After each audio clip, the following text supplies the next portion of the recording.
De Gevan, tem um outro seu tentando entrar aí. É você? Está entrando com dois usuários?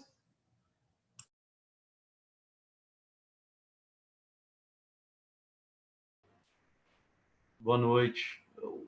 Entrei só com um só. Não sei o que está acontecendo, não. Pois é, tem um outro aí com seu nome pedindo permissão. Eu vou recusar, tá? Ok, tudo bem. Obrigada. De nada.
Botarem aonde?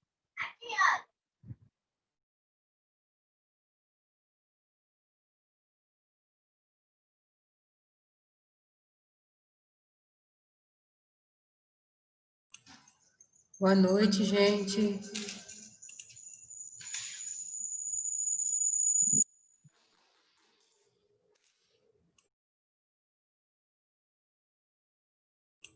Desculpa, baixei o outro ali. Boa noite. Nós temos pessoas na sala. Nosso congresso está marcado para 7h30. E aí eu estou admitindo o pessoal aqui ainda, tá bom? Tá me ouvindo bem, Elisa? Sim. Tá bom. Você e as crianças estão fazendo barulho aí. Ah, minha filha. Estão se acabando lá embaixo. Parece uma creche. Quase isso. Gente, se tiver algum colega aí que não está conseguindo entrar, me avisa, que eu não estou deixando entrar com nome esquisito, não, tá? Tem que se identificar aí. Ótimo. Melhor coisa. Oi? É porque com esse negócio do Covid, a quadra e o parquinho lá embaixo tava travado, né? Tava fechado. Nossa, gente, liberou essas crianças tão pior do que na Disney. Ah, meu amor. A criança brincando todo dia já tem uma adrenalina e tanto. Você imagina agora a adrenalina acumulada? Aguenta. Daqui a pouquinho acalma um pouco. Os bichinhos estão que estão. Mas você acostuma para quando você casar e tiver filhos, é por aí. Leva sabendo assim que você vai ter uma dúzia de filhos, né? Quem? O mesmo? O meu já vai fazer 12 anos, tá? Como é que é? O Petros já vai fazer 12 anos, ele já passou dessa fase aí de pouquinho. Olha, tá vendo, Brasil? Aí, gente, essa foto da Lucinete é tudo. Olha só que foto. Gente, tá vendo?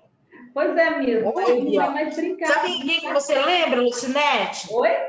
Não sei se você lembra da Princesa Diana. Lembro. Você lembra ela? Meu Deus. Ainda mais esse rostinho assim meio caidinho, se você olhar assim, é igualzinho a ela. Vocês vão ficar puxando o saco uma da outra, eu vou cortar o som de vocês, hein? Ih, parei. Para. Tá, eu só queria implicar com a mesma. É brincadeira, gente. Ela me ama.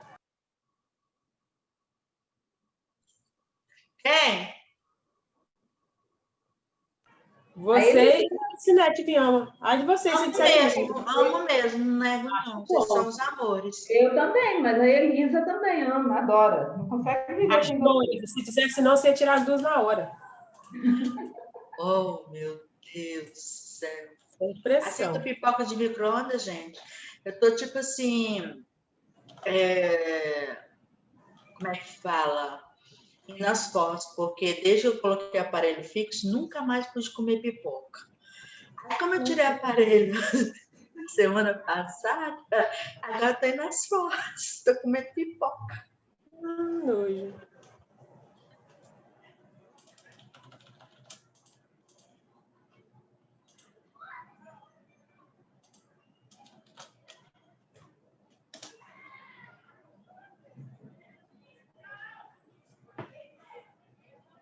Vê se ficou claro lá, Adilene, a mensagem que eu deixei no grupo sobre Boa noite, professor Cláudio. Sobre as horas complementares. Berenice está por aí também. É que eu vou dar uma Boa olhada. noite, gente. Deixa eu te perguntar uma coisa. A gente tem que mandar um e-mail para a faculdade para a gente pegar essas horas complementares, professora? E para pegar o Peraí que certificado? eu vou mandar a indicação no chat agora. Só um minuto, por favor. Porque ontem eu participei. Você está sem seu áudio, Bruno.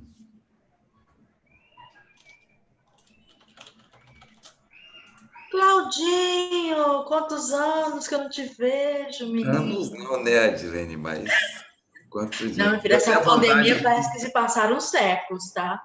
Com certeza. Deu até vontade de comer pipoca. Você está aí falando de pipoca ainda, deu até vontade. Tô vendo nas forras hoje. Rapaz, vocês já Cláudio, olharam só como a gostaria de saber como é que eu professora devo proceder. a MISM, ela vai passar o procedimento Tem um e-mail que vocês passam, né? Para que recebam as horas e quem quiser o certificado digital, conteúdo normal. Quem quiser o certificado impresso tem que pagar uma taxa ao SESI, que eu não sei de cabeça agora. Mas o digital que você pode imprimir em qualquer impressora é gratuito. Mas se quiser o impresso, com assinatura mesmo ali tudo, tem que pagar um valor que, se não me falha a cabeça, é R$15. Isso se mesmo. não aumentaram, é R$15. Vocês notaram? Então, e sobre como é que a gente consegue esse certificado digitalmente e como é que a gente consegue essas horas complementares? A gente precisa enviar um e-mail solicitando, confirmando a presença? Vou te passar. Você confirma a presença, me parece que é por um e-mail que vai ser disponibilizado ou é disponibilizado. A quantidade de horas foi especificada pela professora Sala e pela professora Eni. Eu não sei. Não, professora Eni, eu não sei a quantidade que é. Professor, boa noite para todo mundo. Boa noite. O senhor quer que eu explique, professor? Enquanto Gostaria. A gente tem minutinhos? Gostaria. Então, vamos lá. Então, tá bom. Olha só, o congresso todo, ele vale 30 horas complementares, desde que todas as palestras de todos os dias e todos os turnos seja assistido pelo aluno. E para comprovar essa participação em todos os dias, cada turno, cada atividade, né, ele tem que enviar o e-mail confirmando a sua presença para o e-mail congresso@cesv.br, tá? Esse recadinho eu já mandei anteriormente e as meninas do NEP, a Misma e a Elisa, estão reproduzindo isso constantemente. Todos os nossos turnos aqui, elas então estão encaminhando assim, 5, 6, 7, 8, 10 vezes, constantemente está no chat, tá certo? E as horas, portanto, é o seguinte, são 30 horas para participação 100%, participação em 2 dias, no caso, então, são 4 turnos, né?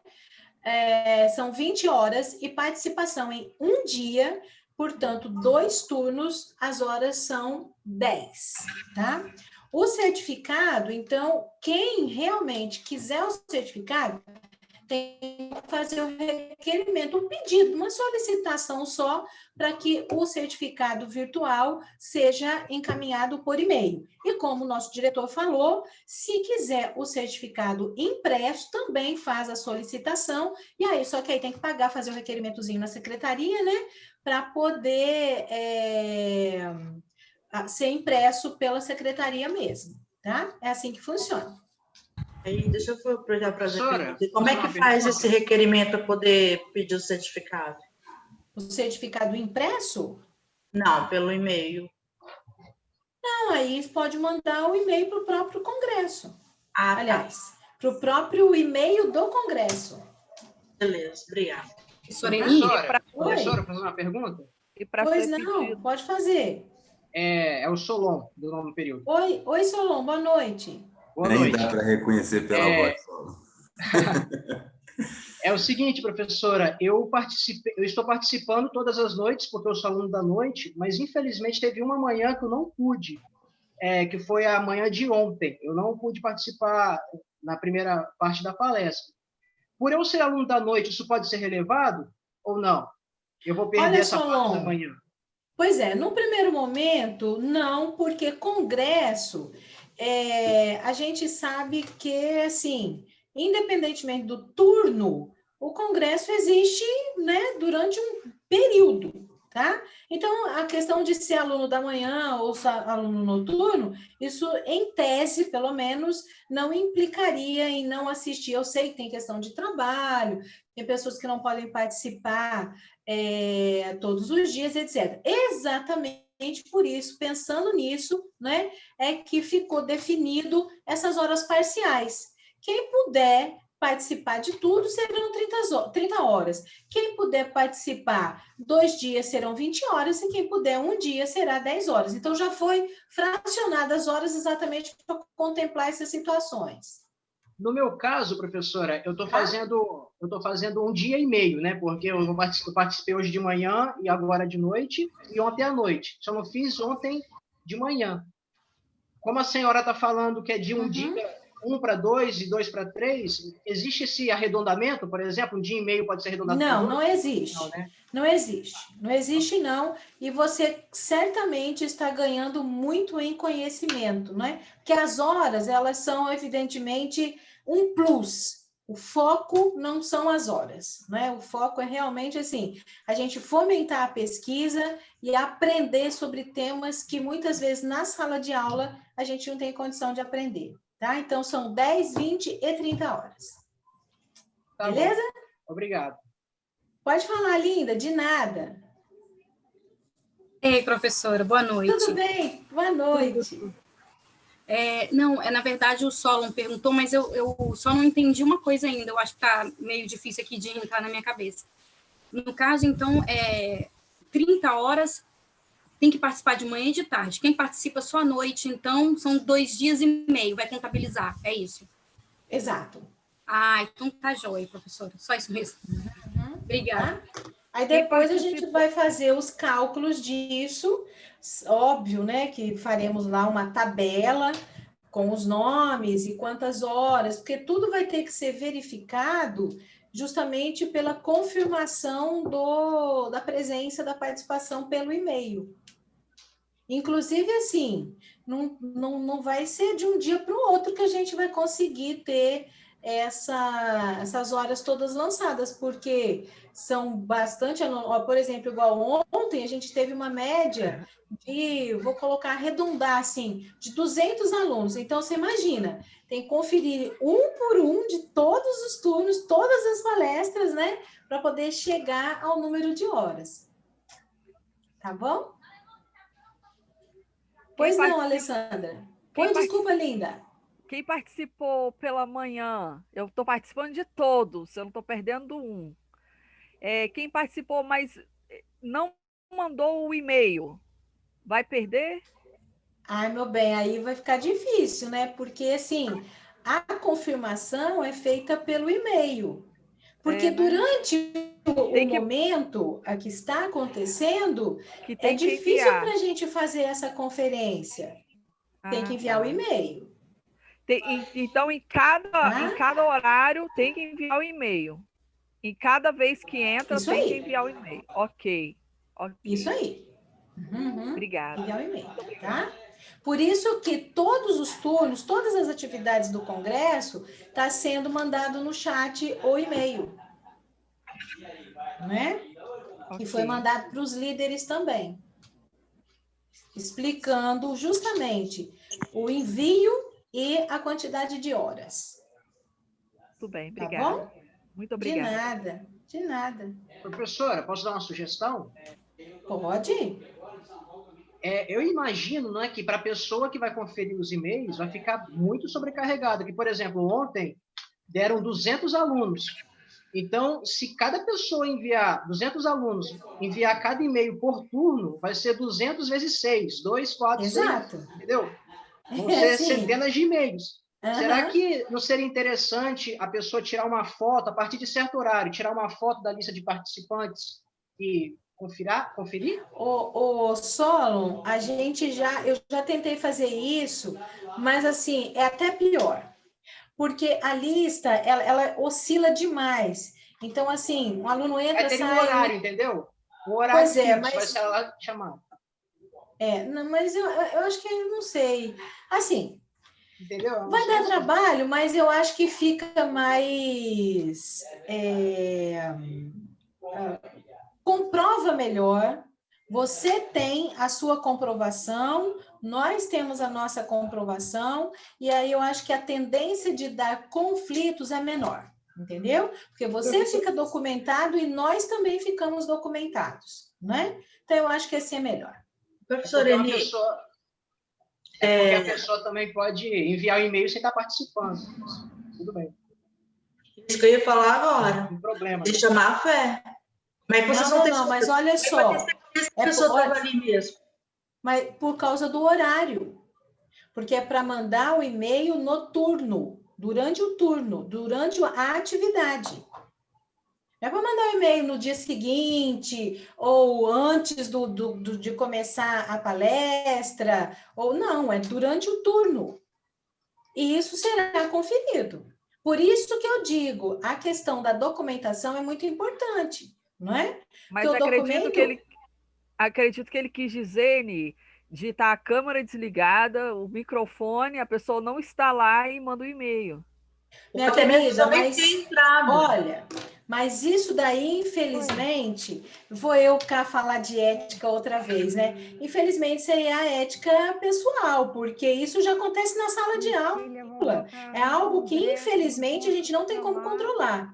É a idoneidade moral individual de cada sujeito na busca do seu próprio conhecimento. Se ele se sente satisfeito e suficiente para apenas deixar a câmera ligada e só ir em busca das horas, infelizmente, assim, está fora da nossa alçada, né, fazer esse controle. Não tem como. Não tem como. Até porque a grande maioria aqui, igual ontem, tinha 8 páginas de participantes. 60% mais. No mínimo, 70%, estava tudo com a câmera desligada. Como é que a gente vai saber quem está, quem não está? Muito difícil. Aí é individual mesmo, não dá para controlar, né? Desculpa te interromper, professor. Gente, tem Edivânia Souza, ela entra e sai. Alguém conhece? Elisa, eu acho que a Edivânia é a menina de Portugal que está assistindo. Tá, vou admitir, ó. Tem o Moto G também. Tá, confirma se é ela mesmo. Eni? Oi. O meu caso, por exemplo, hoje cedo eu tentei de todas as formas assistir as palestras, não consegui. Mandei um e-mail e só não mandei do da tarde, da agora. Tem que mandar para ir para o congresso? Mas como assim você não assistiu e mandou o e-mail? Eu mandei um e-mail falando que não tinha conseguido entrar na reunião para assistir as palestras. Mas antes eu tinha mandado e-mail que ia, depois não consegui, mandei o e-mail dizendo que que não tinha conseguido entrar, por isso não tinha assistido. Agora eu vou ter que mandar outro. Olha, eu vou explicar novamente. Não precisa explicar, não, professor. A participação precisa ser comprovada todos os turnos. E aí, qual é o procedimento para esta comprovação da participação naquele dia, naquele horário? Através da confirmação da presença pelo e-mail, né? Agora mesmo as meninas já colocaram ali no chat, ó. Tá vendo? Né? Logo ali em cima, 7h32 já foi colocado. Então, todos os momentos em que vocês participarem, a confirmação é pelo e-mail. E assim, para já voltar a palavra ao professor Cláudio, porque já são 19h37. Já tem alguns questionamentos no chat com relação às pessoas que mandam e-mail e não assistem. Pessoas que estão com a câmera fechada, não estão assistindo e mandam e-mail e vai receber horas mesmo assim. Pois muito bem. Com relação a manda o e-mail e não assiste, a forma que nós temos de fazer essa verificação, pelo menos minimamente, é através do horário. Porque o horário que você encaminhar o e-mail vai ficar registrado o horário enviado, obviamente, né? Então, tal palestra, dia 29, às 19h30, mandou o e-mail às 20 horas. Então, tá ali. Mas, professora, essa pessoa estava com câmera fechada. É meu colega e eu sei que ele ligou e foi para lá, foi assistir filme, foi tomar banho, fazer jantar, sei lá, qualquer coisa. Nesse aspecto, infelizmente, a gente não tem como controlar. Isso é individual. Cada um sabe onde quer chegar e a busca do conhecimento que ele quer. Então, mas é um e-mail, desculpa. Eu estava em dúvida, é um e-mail só, não é um e-mail só por turno, no final do turno, assim? Eu estava fazendo isso. Não. É para cada palestra, mando e-mail. Hã? Ó, não há necessidade de ser no final de cada uma, não. Você Não, está eu mandei um só participando em cada turno, um e-mail só. Tipo assim, amanhã, um e-mail só, que eu assisti todas. Mas olha só, como é que a gente vai saber se você participou da palestra? É só por horário. Eu também fiz assim também. Professora, boa noite. Ontem eu fiz o encaminhamento do e-mail. Ontem eu fiz o encaminhamento do e-mail às 10 horas. Assim que acabou a última palestra, eu fiz o encaminhamento com a confirmação de todos. Aí, no caso, hoje também eu tinha deixado para mandar agora, confirmando tudo. No caso, não vai considerar? Tudo o quê? Mandei, por exemplo, confirma a minha participação no e-mail, na palestra das 8, na palestra das 9h30, na palestra das 10h30, entendeu? Ah, da turno da manhã? Eu sou da manhã, aí eu deixei, chegou no horário da noite, eu mandei tudo. Mandei no e-mail só. Olha, eu acho que vocês estão fazendo confusão. De manhã você estava, não estava, Igor? Estava. E lá Ontem, não foi hoje. avisado? Então, e não foi avisado para mandar o e-mail? Enviei. Mas você enviou agora? Não, eu enviei ontem. Não, meu querido, estou falando hoje de manhã. Ah, hoje de manhã eu não enviei. Então, foi avisado. Todo turno é avisado para mandar o e-mail. Mas vamos fazer o seguinte, gente. Vamos esperar acabar, vamos contabilizar essas horas, vamos ver quem tem quantas, espera ser lançado, e no momento oportuno, se você tem os registros, tudo direitinho, no momento oportuno, se forem lançadas horas que você entende que mereça mais, ou que você tenha direito a mais, aí a gente verifica. Agora, acho que é o momento da gente dar continuidade, melhor dizendo, iniciar mesmo, né? O turno da noite e esse assunto interno para a gente resolver depois, tá? Então, professor Cláudio, desculpa, a palavra é do senhor, tá? Estou acostumado. Você, então, já está vacinada já. Bom, gente, boa noite. Mais uma vez abrindo o congresso, né? Super feliz com a presença aqui também do doutor Felício, né? Que veio nos prestigiar. Eu perdi um pouquinho porque a professora Simone Malek parece que ela está com problema na família de saúde. Eu não sei se ela estaria presente. Deixa eu ver aqui. Simone, se você estiver aí, dá um alô, minha filha, que você já aparece aqui para gente. Não. Pelo menos aqui conectada não está, não. E a Adriana Soares? Está aí, Adriana? Nossa Professora Simone não está na sala. Oi? Professora Simone não está na sala. Então, nenhuma a professora Adriana também não. Então, nenhuma das duas. Então, início, já sabe quem vai fazer, né? Tudo bem. É você mesmo. Ok. Tá bom, gente. Um super prazer ver vocês aqui. Tinha várias pessoas que eu não via, né? A grande parceira aqui que eu tenho, a Ana Paula, até estranhei quando eu a vi, falei assim, será que ela mesmo não é? Tem tanto tempo que eu não a vejo, mas depois eu vi, não é. E alunos aqui, eu tive outro prazer, eu estava com a câmera desligada, porque eu estava na cama, né? Mas não que estava passando mal, é porque já tinha ficado um bom tempo sentado, mas eu estava olhando o professor Leandro. Gente, o professor Leandro ontem de manhã, foi ontem, com uma cara de sono. E legal quando ele coloca, e ele nem gosta que eu falo muito isso que eu vou falar agora, né? Mas ele é o nosso decano do SESV. Ele fala que dá aula no SESV de 2008 para cá, mas não é verdade, não. Porque em 2004 eu tive aula com o Leandro no SESV, só com uma diferença. Ele era estagiário do professor Hildo. Então, era uma pessoa magrinha, né? Toda... Não que você não esteja, né? Hoje não, tá, Leandro? Mas, assim, você era muito magro na época e deu aula para mim de direito, né? Como estagiário. E é um prazer hoje, super prazer você ver professores que me deram aula, estão aqui, alunos que hoje estão formados, estão aqui.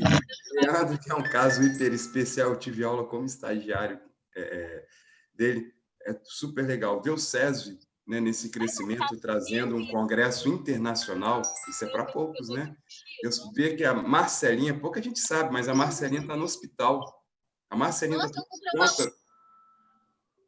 A Marcelinha está tomando conta de todas essas imagens, mas no hospital hoje eu vi uma imagem dela que eu tomei até susto. Eu nunca vi tanto sangue jorrar, que ela, sem querer, ela tirou lá alguma coisa lá e foi... É tão bonito. E uma coisa que eu vou pedir a vocês, que não tem assim, vou quebrar o protocolo totalmente agora, né? Mas nós temos vários de nossos alunos, nessa pandemia, descobriram que estão com algumas doenças. E algumas doenças, assim, que não são doenças tão boas. Então, aquelas pessoas que creem em Deus, né, que creem nesse ser superior, vamos orar por essas pessoas, né? Temos vários fazendo quimioterapia, tem outros que não estão fazendo com medo da Covid. Então, não é feio chegar e falar bem assim, ó, gente, vamos orar. Não é um, nem dois, não são três, não. São vários, né? Então, eu peço, a única coisa que eu vou pedir a vocês, eu não vou nem me estender muito, é já passar já para a Eni, para dar o início do trabalho. Mas eu sempre tratei todos como família. Eu não estou podendo visitar, né, essas pessoas no hospital, mas pelo menos pedir para que vocês orem, para que vocês rezem, isso eu posso pedir. Então, eu estou pedindo, não são uma, nem duas, nem três, foram várias pessoas que nessa pandemia descobriram que estão com alguma coisa ruim no corpo, ok? Mas nada maior, né? Tem uma aluna que falou assim, estou desenganada, professor. Eu falei assim, mas foi por Deus? Ele falou, não, foi por Deus, não. Então, não foi por Deus, então não esquenta a cabeça, não. Foi médico? Médico é pequeno perto de Deus. Então, tem que ir nesse caminho. Tá ok, gente? Eni, assume aí, minha filha, estamos aqui vendo. Ok, professor. Professor Cláudio e professor Eni, não vou falar nada, não. Mas aproveitando o seu gancho, o Cláudio, antes de falar, poderíamos agora fazer 1 minuto de silêncio para cada um fazer o que quiser. Refletir sobre a vida, pensar sobre o material, mas aqueles que creem nisso que você... Nisso com N maiúsculo, tá? Não é como objeto, não. Mas naquele que você falou, que também dirige as preces a ele. Respeitando, obviamente, quem não crê, respeitando quem crê, respeitando quem não crê. Ok, 1 minuto, gente. Contado agora.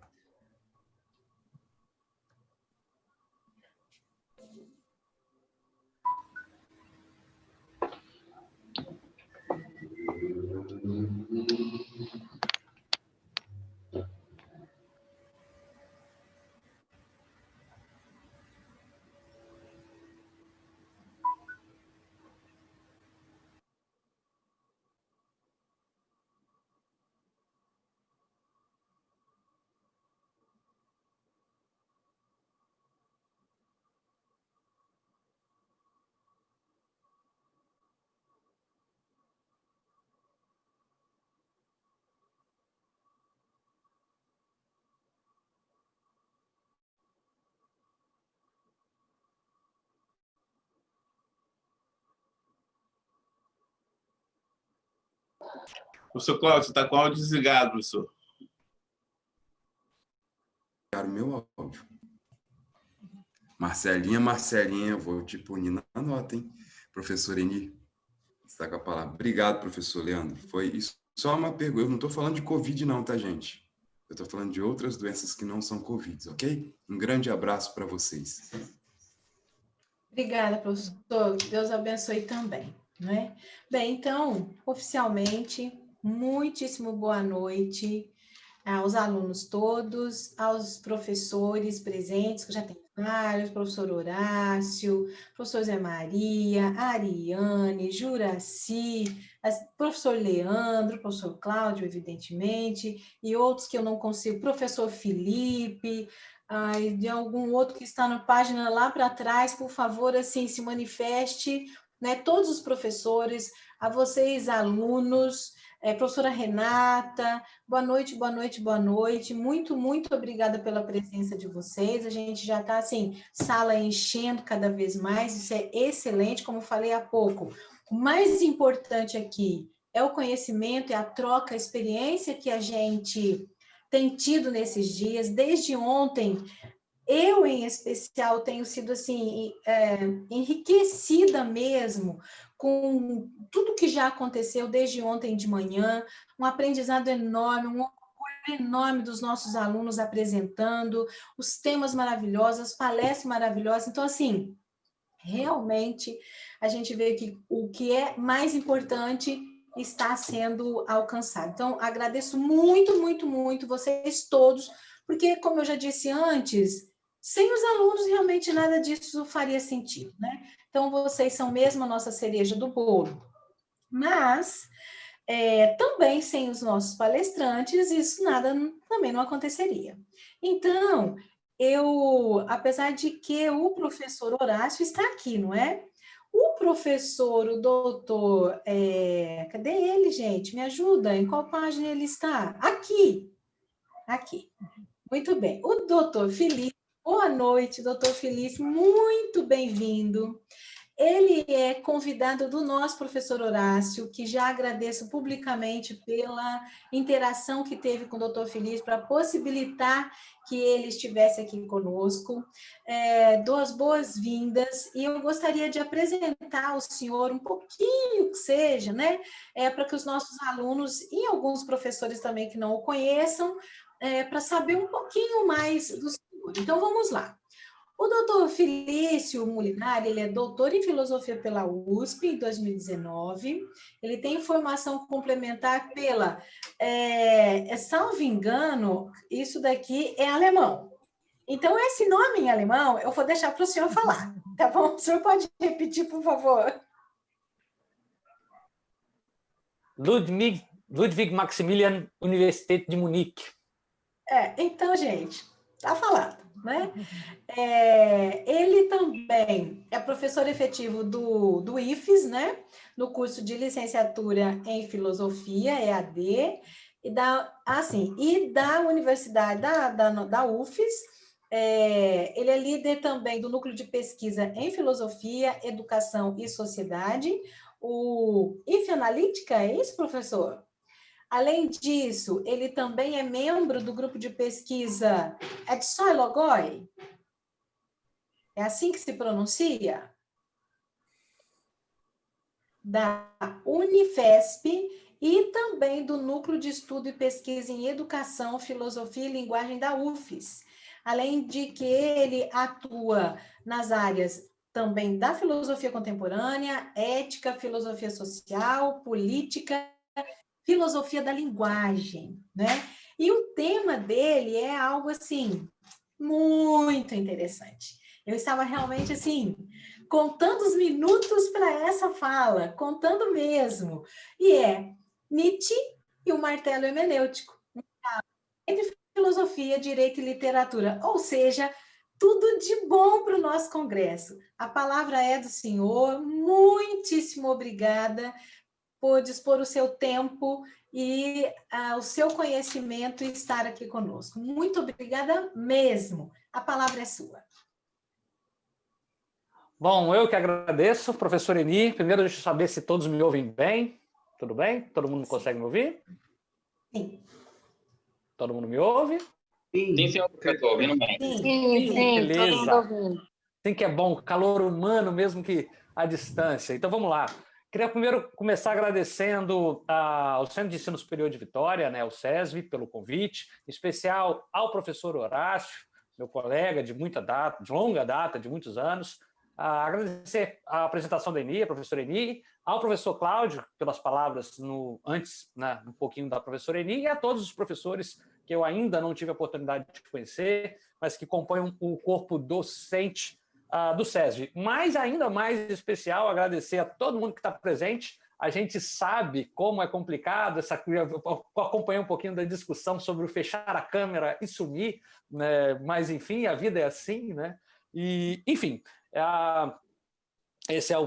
fica aqui meus agradecimentos àqueles que não vão fugir, não vão desligar a câmera e sair correndo.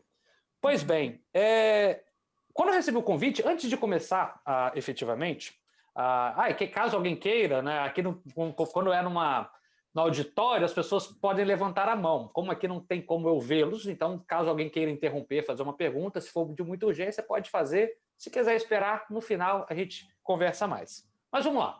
Quando eu recebi o convite do professor Horácio, ele conversou comigo que era um evento internacional que mesclava um pouco, né? Era um pouco direcionado para letras e um pouco direcionado para o direito. Né? Ele falou, caramba, Felício, é um pouco enjoado, é um pouco complicado, você teria alguma coisa para expor?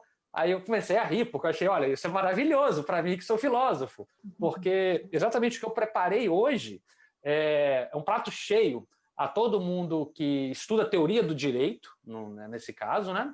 E a todo mundo que estuda letras no sentido da linguística, por um lado, e aqui eu peguei um pouquinho mais para a literatura, mas eu vou também falar da linguística. Então, para quem gosta de falar de literatura, de linguística, fica até o final, que vai ser bem bacana. Eu prometo que no final eu vou direcionar essa palestra para lá. Mas, enfim, vamos lá, vamos começar a nossa conversa. Pois bem, a gente acompanhou antes da palestra que um grande debate aqui sobre se é justo ou não a pessoa entrar aqui e sair, né? Fechar a câmera e sair e receber o certificado. Se eu não me engano, o nome do aluno era Solon, ou Solon, não lembro aqui muito bem como se pronuncia. Eu mesmo. Beleza?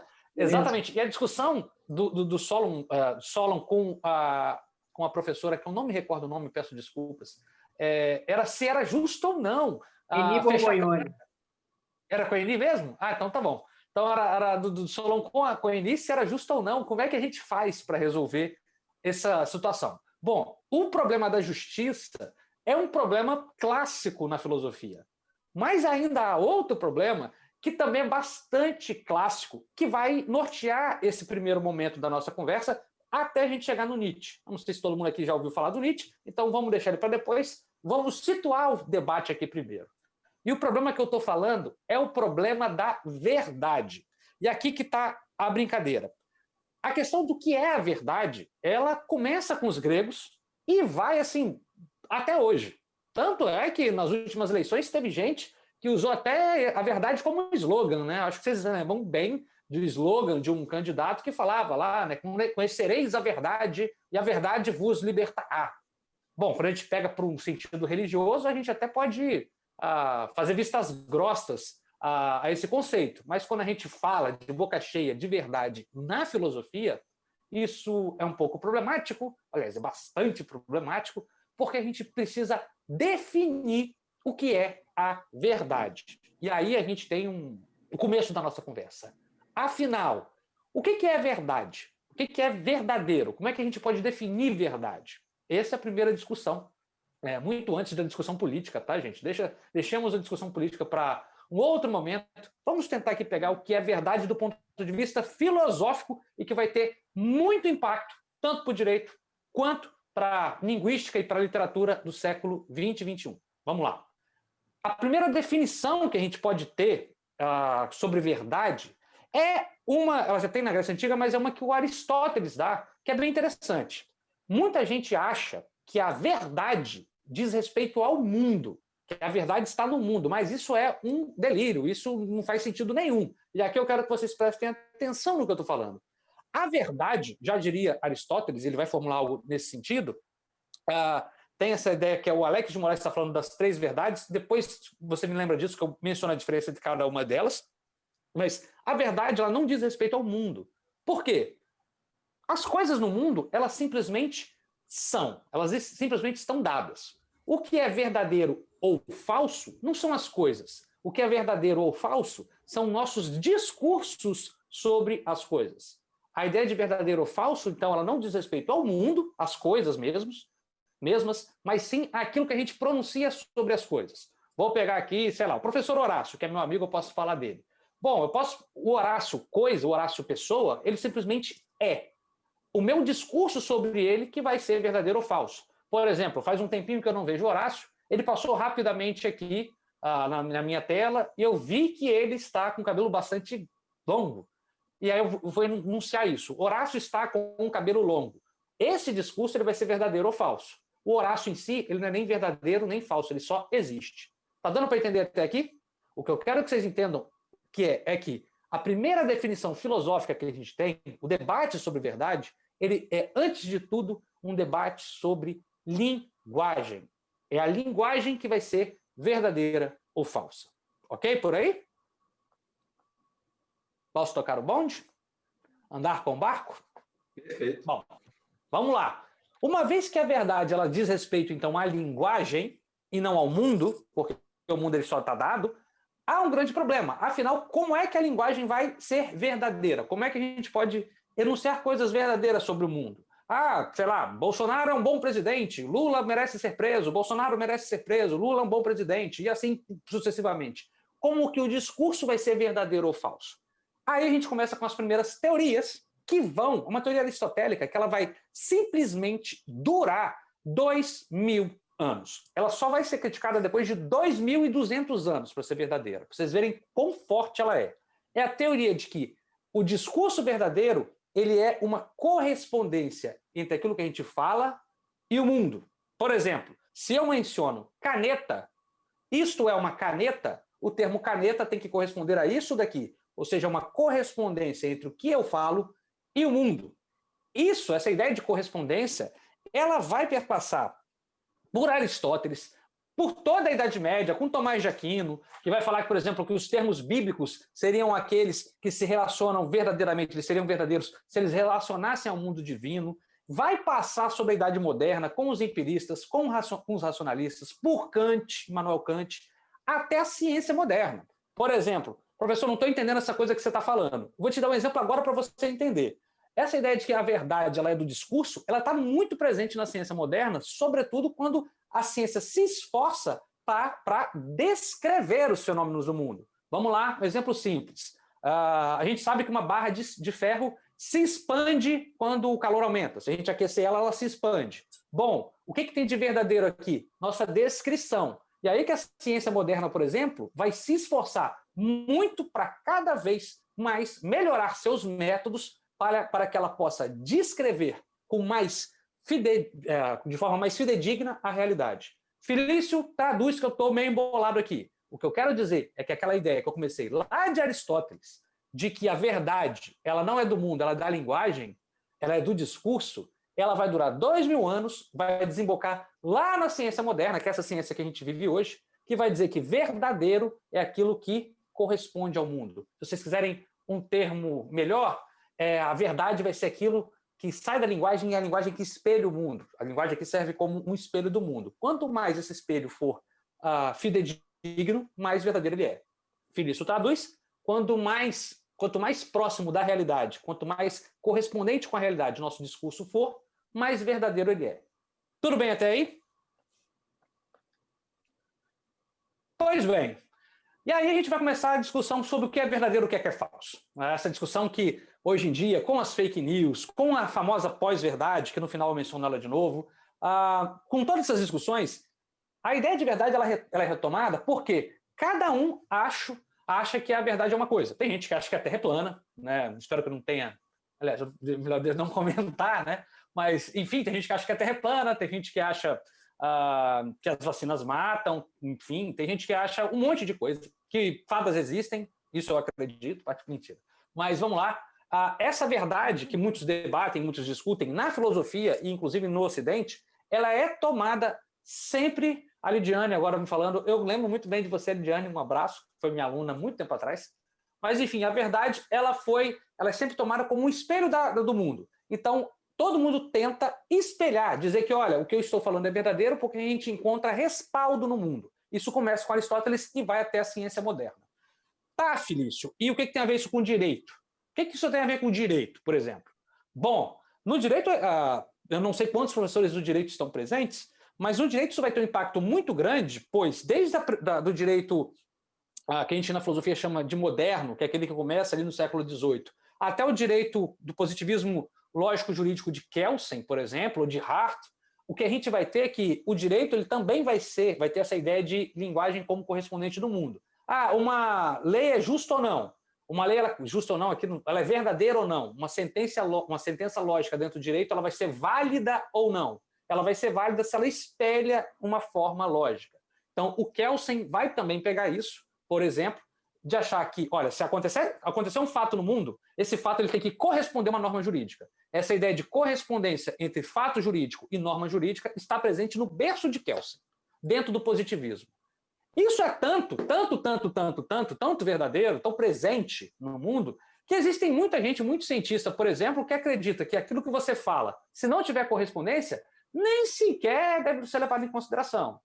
Né? Por exemplo, tem gente que o discurso artístico, por exemplo, ele perde um pouco de validade, porque a ciência só vai falar, olha, a religião, então, nem se fala, vai ser duramente criticada porque a gente vai cansar de ouvir aquele velho discurso. Ah, isso que você está falando não pode ser provado. O que o Cláudio falou, para a gente pediu para orar, não sei o quê.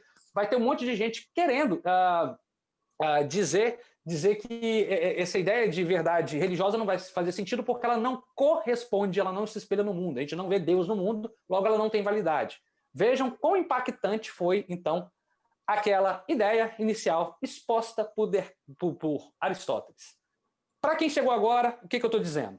O que eu estou dizendo é que esse debate que a gente começou aqui conversando sobre o que é verdade ou não, dentro do Ocidente, ele é muito bem estabelecido. E ele começa com Aristóteles e vai durar 2000 anos com uma única ideia presente em todo o núcleo, que é a verdade, o discurso verdadeiro.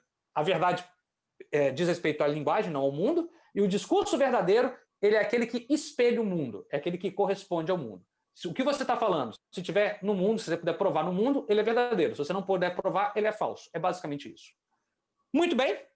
Isso vai no direito, como eu falei, até Kelsen, até Hart. E professor, eu não faço direito, eu faço letras, onde eu encontro um correspondente disso na letras. Bom, se a gente for para a literatura, a gente vai ter esse correspondente no realismo literário, aquele que tenta corresponder com as palavras o melhor cenário, a melhor imagem do mundo. E para quem não é da literatura, prefere a linguística, a gente tem essa ideia no John L. Austin, por exemplo, quando ele fala de atos de fala que correspondem no mundo. Bom, fecha aspas. Qual é o problema disso? Qual é o problema disso tudo? Queiram ou não queiram, vocês saibam ou não saibam quem é Aristóteles, conheçam vocês ou não a ideia de verdade por correspondência, a verdade como espelho do mundo, a verdade mesmo é que a gente, todos os dias, a gente usa ela. Todos os dias a gente faz uso dessa ideia de verdade como espelho do mundo. É assim, por exemplo, quando eu pergunto, hoje é quinta-feira, Flamengo jogou ontem? Alguém sabe me dizer? Jogou ou não? Não faço ideia. Jogou. Sim, jogou. Qual foi o placar? Foi e ganhou. Por quanto? 1-0. Mas ganhou. Tudo bem, isso é verdade. Mas jogou muito mal, viu? Mas ganhou. Mas isso é verdade? Como é que vocês me provam? Eu não sou flamenguista, mas como é que vocês me provam que o Flamengo jogou ontem e ganhou? Porque é um evento passado. Aconteceu ontem. Teve jogo, poxa, teve jogo. Eu assisti. Como você me prova? Como você me prova que isso é verdade? Eu assisti. Eu não assisti porque eu estava assistindo aqui ao Congresso, mas não na mídia. Pois é, não vale apelar para a própria experiência. O tempo inteiro a gente vai recorrer ao mundo, a jornais, a gente vai recorrer ao Google, né? A gente vai recorrer a coisas do mundo. Por exemplo, se a gente perguntar um exemplo mais bobo, mas só para vocês entenderem. Eu estou aqui na roça, no interior do estado, e está um calor danado, acho que em Vitória também deve estar.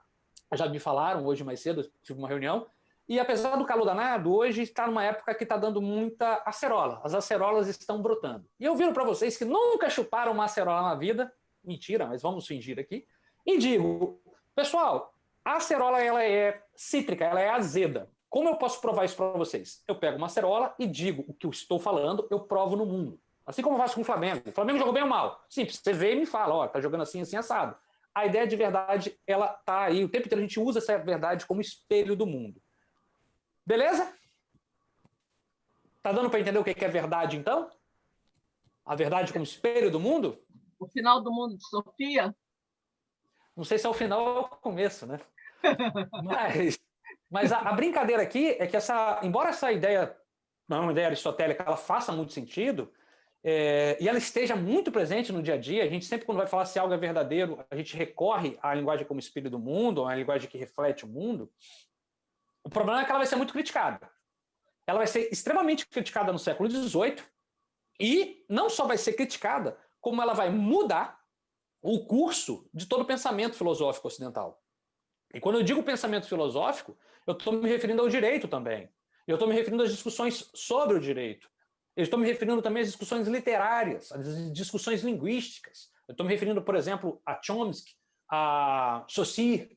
Tudo isso, se vocês quiserem entender Saussure, se vocês quiserem entender Chomsky, para quem é da letras, Se vocês quiserem entender, para quem é da literatura, Fernando Pessoa, se vocês quiserem entender de verdade, por exemplo, Guimarães Rosa, vocês fiquem até o final dessa palestra.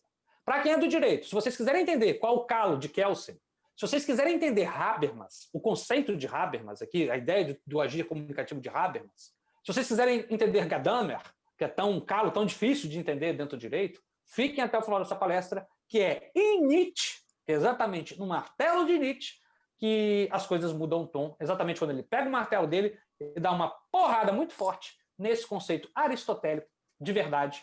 E aí, para ficar mais claro, eu vou pegar um livrinho dele, livrinho do Nietzsche, chamado Verdade e Mentira no Sentido Extramoral. Então, o giro hermenêutico que eu vou falar aqui do Nietzsche, ele começa dando uma porrada na noção de verdade. E o que Nietzsche fala? Para a gente para que vocês não fujam da palestra e eu seja rápido e sucinto. Nietzsche fala o seguinte, e é uma passagem bonita, eu não quero ler para vocês não ficarem entediados, mas é uma passagem bonita, logo no começo do livro dele, que ele diz que os conceitos que a gente usa no dia a dia, as palavras que a gente usa, elas nada mais são do que metáforas. E mais do que metáforas, elas são, a linguagem como um todo, uma união de dessemelhantes. Por exemplo, eu sei o que eu provo azedo e tenho mais ou menos uma noção do que é para mim azedo. E aí a Amanda, que acabou de falar a verdade, viu, provou a acerola também e falou, isso aqui é o gosto de azedo, então de cítrico, então eu sei mais ou menos o que é o cítrico. E aí o Solon também faz isso, a Amy também faz isso. Cada um tem a sua noção, que obviamente não é igual do outro, e a gente vai meio que misturando essas noções e forma a linguagem. A linguagem, então, ela é o quê? São metáforas que a gente cria sobre o mundo e, a partir das dessemelhanças, o que eu estou chamando de dessemelhança? Cada um tem uma experiência própria, a partir dessa experiência individual a gente vai juntando e forma a linguagem. Mas a linguagem, em si mesma, ela não é espelho do mundo. Ela é uma forma que a gente cria de metáfora para você falar sobre o mundo. Para você falar sobre o mundo. Toda a nossa linguagem, por mais científica que ela seja, ela não deixa para o Nietzsche de ser uma metáfora. Tá, professor, eu odeio metáfora, eu odeio linguística, eu odeio letras, eu odeio até poesia eu odeio. Estou aqui no direito, eu quero OAB passar no concurso público. O que você vai me servir? Bom, vai servir para uma coisa, meu campeão, meu nobre padawan. Vai servir para você entender que quando você quer ajeitar o direito, apertar o direito, Nietzsche está virando para você e falando, olha, não adianta você apertar o direito e achar que existe num julgamento, por exemplo, mesmo que o ordenamento jurídico seja o mais rígido logicamente falando, não adianta você apertar ali, porque toda norma jurídica ela é baseada não em um logicismo, como queria ser Kelsen, mas sim em metáforas. O que isso significa? Significa que a linguagem ela não espelha o mundo, a linguagem metaforiza o mundo. Aqui a gente cria imagens do mundo, que são mais ou menos parecidas, porque, afinal, somos brasileiros, somos capixabas, somos sul-americanos, somos ou não torcedores do Flamengo, mas temos uma linguagem parecida. E aí a gente consegue conversar. Mas se a gente pega, por exemplo, o cara lá da Guiné-Bissau, se a gente pega um índio de uma tribo isolada da Amazônia, aí a gente vai ver que esse espelho do mundo, bom, se ele for um espelho mesmo, é porque cada um tem um espelho diferente. A gente vai ver que, na verdade, a linguagem não é um espelho, porque ela não funciona para culturas muito diferentes. E é óbvio que não vai funcionar, porque, na verdade, a linguagem não é espelho, a linguagem é metáfora, e cada cultura metaforiza a sua própria maneira. Tá dando para entender? Porque isso aqui é só o começo. A porrada fica muito maior. Alguém quer fazer alguma pergunta agora no meio? Tá dando para ir? Você falou do Kelsen, mas Kelsen, na verdade, quando ele fala sobre o ser, o dever ser, ele pega de Platão e não de Aristóteles, só que ele não fecha totalmente o pensamento de Platão. Sim, e aí, depois eu volto no final do Kelsen, mas já para te dar a resposta, você está certíssimo. O Kelsen ele pega a ideia de forma abstrata, de forma geral, né? Ou de norma geral, que nada mais é do que uma forma, de Platão. Da ideia de eidos platônico, de uma essência. Eu não vou querer criar aqui, não vou usar o linguajar filosófico para ficar mais claro. O Kelsen pega a ideia de essência, que quando ele fala de norma jurídica, ele não está falando de um ordenamento do mundo, de um ordenamento brasileiro, e sim do ordenamento, digamos, metafísico, suprassensível, um ordenamento de um outro nível. Mas aí é um problema, porque para Platão, assim como para Aristóteles, e vale lembrar para quem não sabe, Aristóteles foi discípulo de Platão, e pega essa ideia de correspondência de Platão. Eu não sei quem fez a pergunta, não apareceu o nome para mim. Foi eu, Ivonete. Ivonete. Mas aí, desculpa, Ivonete, porque não apareceu aqui, só apareceu quadradinho. Ivonete, mas por que isso é, no fundo, a mesma coisa em Platão? Porque para Platão, não sei se você lembra dessa aula de filosofia, o que vai ser verdadeiro? Platão vai ser categórico, ele dá uma deslizada, vai falar, olha, verdade, aí para quem lembra do mito da caverna, a verdade não é aquilo que a gente vê, é aquilo que está fora da caverna, e esse fora da caverna seria esse mundo suprassensível. Mas o que é verdadeiro vai ter o quê? Uma íntima ligação com um conceito de um mundo, ainda que seja um mundo suprassensível. Ou seja, a ideia de verdade, ela ainda vai ser uma correspondência. Ela ainda vai corresponder a algo. O que é a justiça? Aquilo que corresponde ao ideal de justiça. Para Platão, a verdade não é uma metáfora. Concorda comigo? Para Kelsen também não. Para Kelsen, a validade, aí o Kelsen não usa a ideia de verdade, obviamente, mas o discurso ele vai se tornar válido a partir do momento que ele espelha algo, que ele serva como espelho. Então, aqui a estrutura ela permanece a mesma. Para nenhum dos dois, a linguagem para nenhum dos dois, a linguagem é metáfora. Para quem é da letras vai gostar, porque eu vou mudar o discurso agora. Para nenhum dos dois, a linguagem é pragmática. Nem para Platão, nem muito menos para Kelsen. Eu duvido que vai ter um professor aqui que vai falar que para Kelsen a linguagem é pragmática, porque é exatamente o avesso do que ele está falando. A linguagem lógica não pode ser pragmática para o Kelsen. Bom, falei que eu ia misturar letras e direito. Não sei se está dando certo. Espero que esteja. Tudo bem? Posso continuar, Ivonete? Pode. Beleza. A gente já está acabando, porque eu quero abrir para as perguntas, porque eu acho que é aí que o bicho vai pegar fogo. Eu vou ler um trechinho pequeno do Nietzsche, que é um trechinho que ele no final da primeira parte do livro. Para quem quer anotar o livro, anota aí.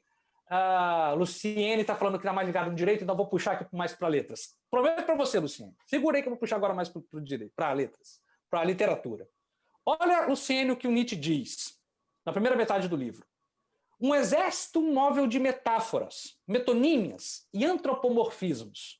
Em suma, uma soma de relações humanas que foram aprimoradas, transpostas e embelezadas poeticamente e retoricamente, e que após longo uso parecem firmes, canônicas, obrigatórias para um povo. Agora preste atenção.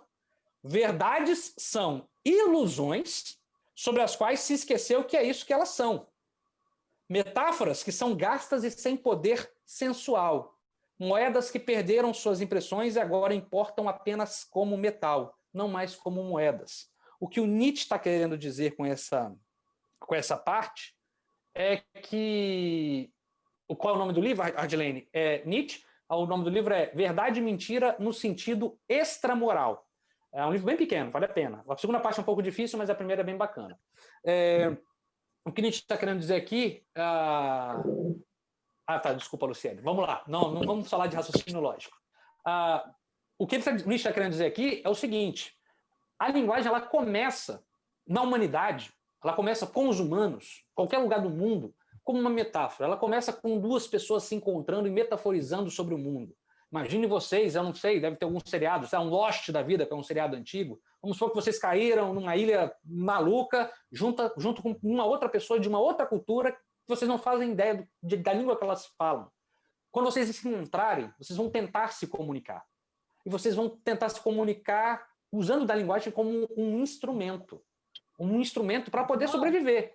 E é isso que é a linguagem. A linguagem é um instrumento metafórico. A gente metaforiza para tentar ficar menos ansioso, a gente metaforiza para expressar aqueles sentimentos mais complicados que só quem amou vai entender. Só quem entende, para quem aqui é da letras, que a linguagem é instrumento metafórico, pode compreender que o amor é fogo que arde sem se ver, é chama... Aliás, o amor eita, confundi aqui. O amor é aquilo que arde sem se ver. Aquilo... enfim, acabei me perdendo. Ferida que dói não se sente. É um sentimento. Grande Vinícius de Moraes. Só quem capta que a linguagem é isso pode entender um poema desse. Porque, vai lá, me falem aí uma uma ferida que dói não se sente, um contentamento descontente. Isso não faz sentido nenhum. É óbvio que não faz sentido nenhum. Porque a linguagem, ela nem sempre tem que fazer sentido. Não é que ela nunca. Ela nem sempre. A linguagem, em essência, ela é metáfora. E aí, o que a gente tem? O que a gente tem é que, uma vez que todo pensamento ocidental, e aqui eu não estou falando da filosofia, não, eu estou falando do pensamento, seja ele filosófico, científico, toma conta disso, que começa no Nietzsche e vai ser depois retomado por vários outros, o que acontece é que a gente chega no século XX, e também logo agora no século XXI, essa ideia de verdade ela vai ter que ser revista.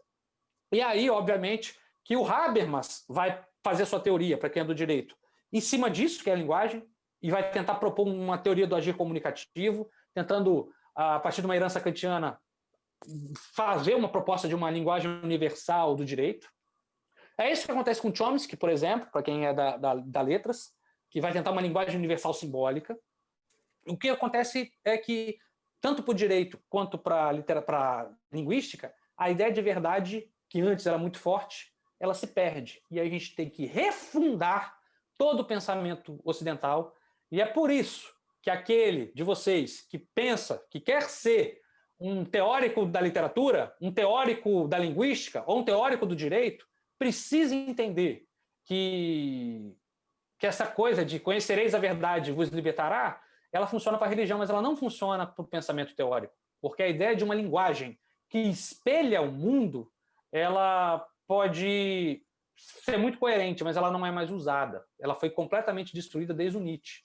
E embora Narciso ache feio que não lhe é espelho, a verdade é que a linguagem, para a gente, ela não é mais espelho, ela é metáfora.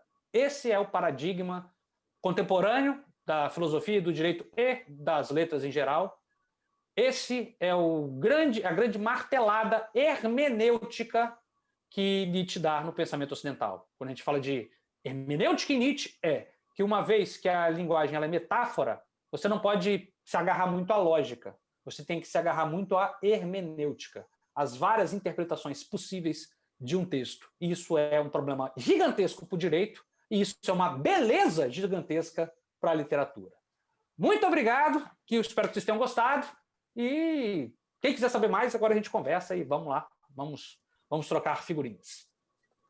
Habermas, na verdade, ele ele vai além do pensamento do Kelsen, em cima do pensamento de Platão.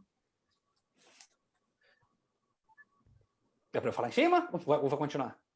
Pode falar. Tá, o Habermas, ele... vamos lá. Ele tem uma herança muito mais kantiana do que platônica, essa é a verdade. O Habermas está ligado com problemas diferentes. Se a gente compara Habermas com Kelsen, também temos aí uma visão um pouco diferente. Afinal, são de escolas diferentes de direito, de teorias do direito. Mas são problemas intrínsecos que, tanto para o Kelsen... Agora, aliás, eu vou falar isso também, porque normalmente as pessoas acham que eu estou criticando o Kelsen. Não é isso, tá, gente? O Kelsen é muito importante para o direito e é muito válido para aqueles que são do direito que estudem Kelsen a fio, para não falar bobagem como eu canso de ouvir por aí. Mas o que eu quero mostrar aqui é que a linguagem é um problema por Habermas, tanto que é a teoria do agir comunicativo, e aí eu já comecei essa palestra falando que a verdade é um problema da linguagem. Logo, quando Habermas está falando de agir comunicativo, ele está pressupondo uma visão de linguagem pragmática, por isso que é agir comunicativo. Então, a verdade está ali, só que para Habermas, a verdade vai ser dada na pragmática, na ação, no agir.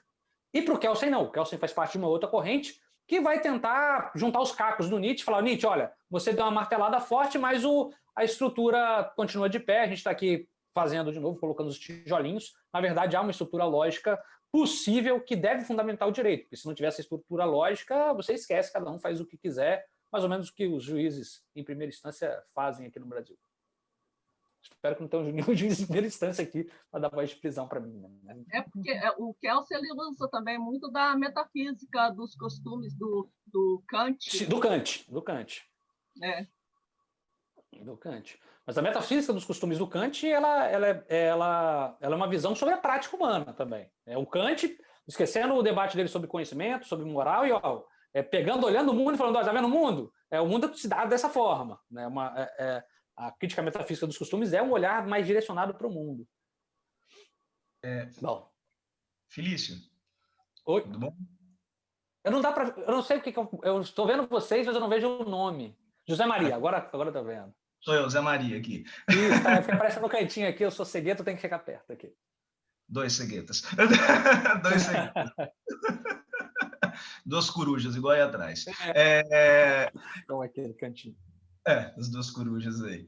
Então, cara, gostei, parabéns pela tua palestra aí. Muito Tava obrigado. falando desde antes, estava animado para ver pelo seguinte, eu não sou filósofo, eu sou advogado metido a ler uns textos de filosofia, né? Mas muito bem.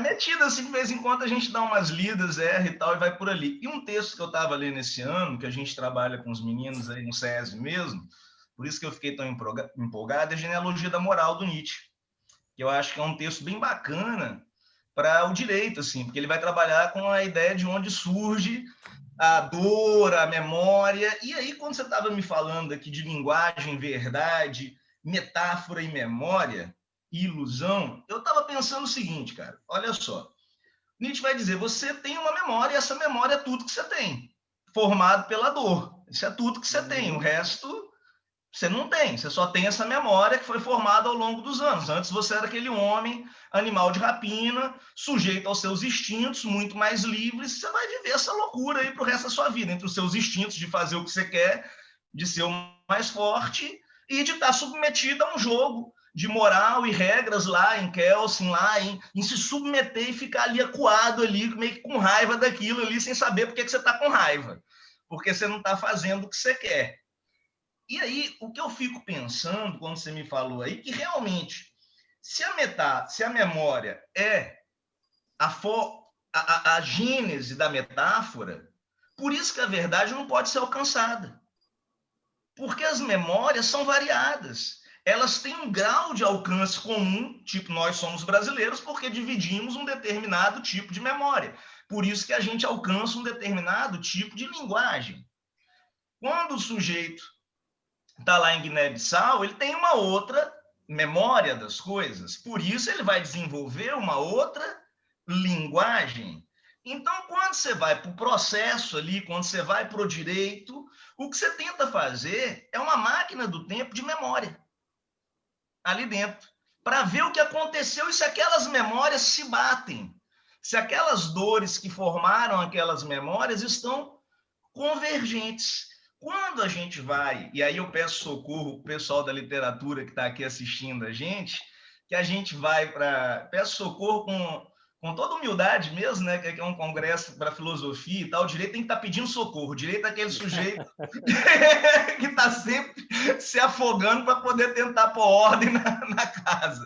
Ele está sempre pedindo socorro a alguém, a ciência, a literatura, a história, a filosofia, porque ele não dá conta, né? Ele se arvora a criar um mundo de memória e como elas são fictícias, né? Elas são ilusões que variam, atravessadas por uma série de coisas. Isso fica complicado. Por quê? O que acontece? Se, considerando que a obra jurídica é uma obra ficcional, porque a gente não tem acesso a uma verdade, ela vai formar uma ficção, e a ficção não é uma verdade, porque ela não está numa correspondência de mundo, nesse sentido aristotélico, ela está correspondente ao mundo do autor, que o fez, do autor da obra, e o processo também tem os seus autores.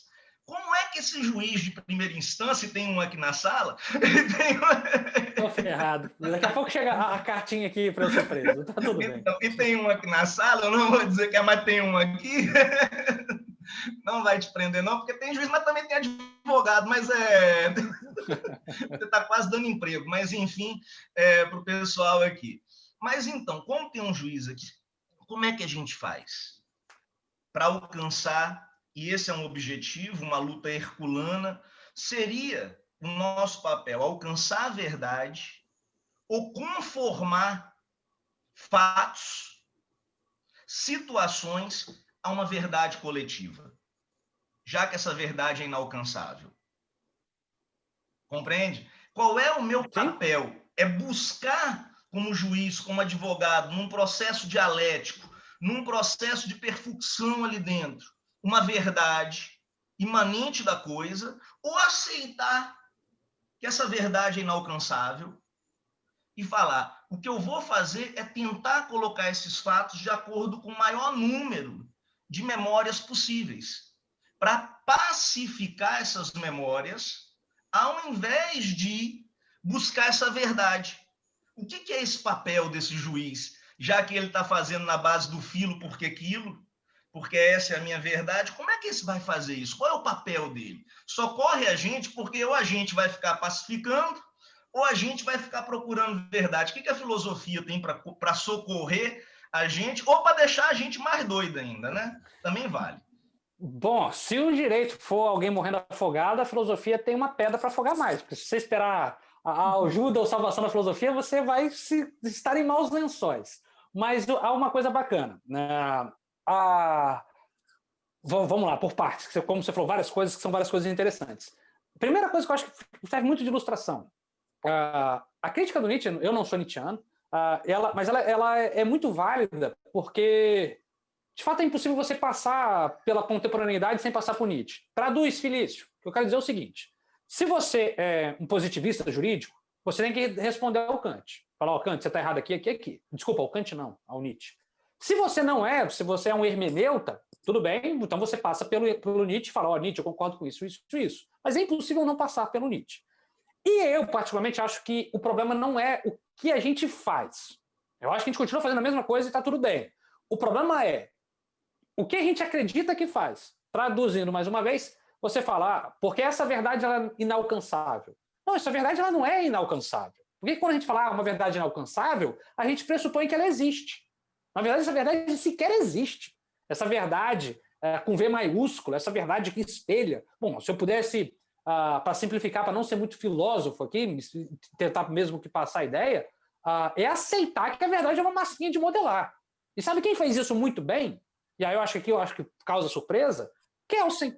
Kelsen foi um dos caras que mais aceitou essa ideia de que, olha, a verdade é uma massinha de modelar. E ela é tão ferrenhamente uma massinha de modelar que os juízes nazistas estão fazendo o que bem querem.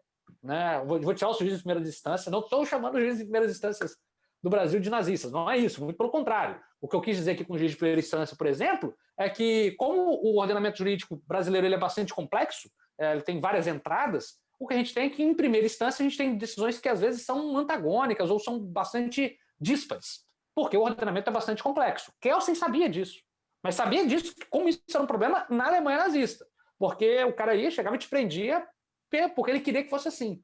Então, o que ele vai fazer? Bom, uma vez que a verdade é uma massinha de modelar, isso está nítido na contemporaneidade, o que a gente precisa fazer é um arroxo no direito, um arroxo lógico no direito, para deixar que essa massinha de modelar ela fique a mínima possível, a mais dura possível. Você vai continuar podendo modelar, mas ela vai ficar tão dura, tão rígida, que ela vai ser pouco modelável. Eu acho que aqui está talvez uma grande preciosidade com muita galera que acha que o que a gente está falando é relativismo. Não, relativismo é achar que é uma massinha de modelar, ou é uma balinha de gude, ou é um chiclete. Não, a gente não está falando isso. Há uma massa aqui de modelar, há algo que a gente faz, que a prática faz. E é claro que eu não posso virar e falar que isso aqui é uma água de coco. Tem gente que vai chamar de caneta, a gente vai achar que é lapiseira, tem gente que vai chamar de um monte de coisa. Mas eu não vou falar que isso aqui é água de coco. Por quê? Porque não é um relativismo maluco da minha cabeça. Há algo no mundo, há algo no direito que é feito. E o que acontece é que várias vezes a gente tem que reavivar essas sentenças e reavivar essas palavras e cada vez mais buscar ter no ordenamento jurídico como um instrumento, não como algo que espelhe o mundo. Aí é doideira. E pior que tem muita gente que acha que é possível ter... Aqui que eu quero que vocês prestem muita atenção, que é muito platônico, que é tudo que o Nietzsche não é. Muito platônico. Nietzsche é avesso a Platão. Tem gente que acha que existe um julgamento justo. Não, olha, este julgamento foi justo, com J maior, como se ele fosse correspondesse diretamente à verdade, ao mundo. Não existe um julgamento assim. Todo julgamento ele é um ponto de vista, ele é uma metáfora sobre o mundo. E não é culpa do juiz, porque o juiz não tem o que fazer nessa situação. Não é culpa de ninguém. As coisas são dadas assim. O problema é que a gente se irrita porque a gente tem essa ideia de verdade por correspondência tão enraizada na gente que aí a gente se emputece, a gente cria um mundo paralelo, que as coisas vão ser melhores, que são um mundo platônico, onde as coisas são verdadeiras, mas a gente esquece que o mundo é essa confluência de forças, que eu nem vou falar da genealogia da moral, porque senão vai causar muita polêmica. E para quem é da letras, que está aqui até agora, eu acho que aqui que é um grande barato. Porque se você pega a hermenêutica, a linguística, ela trabalha exatamente com isso, mas esquece isso. Se você pega a literatura, a poesia, deixa eu ver se eu consigo pegar aqui rápido, se você pega um Crime e Castigo, do Dostoiévski, mas não era... aqui, achei aqui rapidinho. O Guimarães Rosa, o que ele faz? Ele brinca com a linguagem. Ele sabe, Guimarães Rosa, quem já leu isso daqui, Grandes Sertões e Veredas, sabe que ele começa o livro falando exatamente disso. Ele começa com o seguinte, e por isso que é um livro extremamente premiado. Só um minuto. Olha que eu não consigo nem abrir o livro, estou tremendo de calor. Mas, enfim, ele começa o livro falando, que eu já decorei, que ele fala o seguinte, nonada, não, isso já está no meio. Nonada, tiros que o senhor ouviu foram de briga de homem, não. Isso não corresponde ao mundo. Nonada, tiros que homem ouviram corresponde ao homem, não. É como a linguagem se dá. A linguagem ela é metáfora sobre o mundo, ela não é espelho. A linguagem ela é uma doideira muito doida. Só que é só nesse embaraço da vida que a linguagem se dá. Aqui é a grande beleza que eu queria que vocês entendessem, que é o seguinte, para a literatura isso é lindo. Para a literatura, a vivacidade da linguagem, para a literatura, a metaforização do mundo é... Manuel de Barros, Lucas, muito obrigado. Excelente o Manuel de Barros, excelente exemplo. Mas para a literatura isso é belo. Para a literatura lida assim com a linguagem. O problema é que muitos no direito, né, sobretudo aqueles que não pegam a teoria do direito mesmo contemporânea, dos anos do século XX para cá, não perceberam que essa ideia de linguagem rigidamente estruturada, ela não existe mais, ela não é mais usada, ela está ultrapassada. Enfim, o que a gente no direito faz? Aceita, que dói menos. É melhor, você sofre menos. E cria menos memória, aqui falando no linguajar da genealogia da moral. Muito obrigado. Professor Felício. Professor Felício. Pode falar. Ei, boa noite, parabéns aí pela brilhante. Muito obrigado, Juraci. Parabéns pela brilhante palestra, pela fala, mas é realmente provocador a obra do Nietzsche, que você citou, né? Quando ele fala sobre a verdade, principalmente quando ele fala que a verdade é aquilo que parte dos fortes, né? E ele tem uma frase nesse livro, esse livro que eu também tive a oportunidade de ler, onde ele fala que a verdade é uma imposição daqueles que exercem o poder, né? E nós temos vários professores aqui, alunos que gostam de direito penal, e no direito penal essa questão da verdade ela é muito forte, né? Tanto é que no processo penal nós temos chamado princípio da verdade real, né? E o que é uma verdade no processo penal? Uma verdade real, né? E aí, eu, há algum tempo, refletindo sobre essa questão da verdade real, que, na verdade, não é verdade, né? É uma verdade psicológica. E por isso que eu acho que o Nietzsche é muito feliz nessa frase, ao dizer que a verdade não é nada mais que uma imposição daqueles que exercem o poder. Então, a verdade... Isso professor que te deu nota baixa. Você vai ver o poder, não, isso aí não é verdade. Isso é um exercício de poder. Na verdade, mas o Nietzsche ele é feliz em relação a essa fala, principalmente para quem milita no direito penal, porque é o convencimento do juiz que vai ser a verdade para o processo e para as partes, né? Então, é uma verdade psicológica, não é uma verdade real. Então, a forma como Nietzsche trabalha a verdade nesse livro, dessa obra, né, que você citou, é fantástico por isso, que a gente consegue perceber que ele tem razão ao dizer que a verdade é uma ilusão e que a verdade nada mais é, por direito, aquilo que se convence, que você leva ao juízo para que ele seja convencido, né? É o discurso, e não, na verdade, a verdade dos fatos, né? É a correspondência entre aquilo que o juiz pensa, através da sua decisão, e o que aconteceu de prova que foi levada para ele. Então, esse trabalho com a verdade do Nietzsche realmente é fantástico. Parabéns, professor, ter trazido essa contribuição aqui para a academia. Muito obrigado, viu? Eu que agradeço, Juraci, mas aqui é importante diferenciar. Quando não é só uma diferença, como disse o Lucas, entre verdade formal e verdade real, não é simbólica e real, formal e real, não é bem isso. E também não é só o poder do juiz. Aqui que eu acho que a gente não pode personalizar muito. A própria instituição, a própria jurisprudência, o próprio Código Penal, por exemplo, para a gente só pegar o Código Penal, eu tive a oportunidade em 2000 alguma coisa, 2014 ou 15, de dar um curso inteiro no último período da UFES para o direito, só sobre Código Penal, uma disciplina de filosofia do direito, e a gente pegou o Nietzsche e fez uma disciplina de Código Penal em cima do Nietzsche. O que o Nietzsche diria sobre o Código Penal. foi assim, revolucionário, para o bem e para o mal, né? Mas é muito maluco. Mas aí o que a gente quer dizer que todo embate legal ele é um poder de força. Não é só o juiz, não. Desde o juiz, desde a formulação da Constituição, sempre é um embate de forças. E aí aqui que todo mundo tem que parar. Mas então a gente tem que rever isso? Não, a partir do momento que você rever isso, você também vai estar se posicionando como força, como poder. Então, qualquer ordenamento jurídico, seja ele penal ou não, ele é um embate de forças. Porque a vida é um embate de forças, a vida não é, pro Nietzsche, uma junção de pessoas camaradas que se amam e beijam e cantam Imagine do John Lennon. Infelizmente, a vida pro Nietzsche não é isso, não. Professor Felício? Doutor Felício. Professor Leandro. Olha, rápido, deixa eu só... Tudo bem, deixa eu só fazer um assim, com dor no coração mesmo. Eu não estou com relógio, deixa eu até olhar aqui. É porque nós temos, só lembrar que nós temos uma outra palestrante agora, e ela está nos aguardando. Então, professor Leandro, não vou caçar a sua palavra de jeito nenhum, mas eu peço, assim, de verdade, com dor no coração, mas também, né, com compromisso com ela, para a gente ser, assim, mais rapidinho um pouquinho. Tá bom? Bastante breve. Então, só renovar as felicitações, os cumprimentos ao professor Felício pela exposição. Eu não estou no meu horário de aula, mas estou participando em vários outros horários, justamente pela temática atraída. E quando muito se falou aqui de verdade, isso já está na fala de Juraci, já está na fala do Zé Maria também, e a gente, quando pensa na prova, do direito, a prova tem muita força.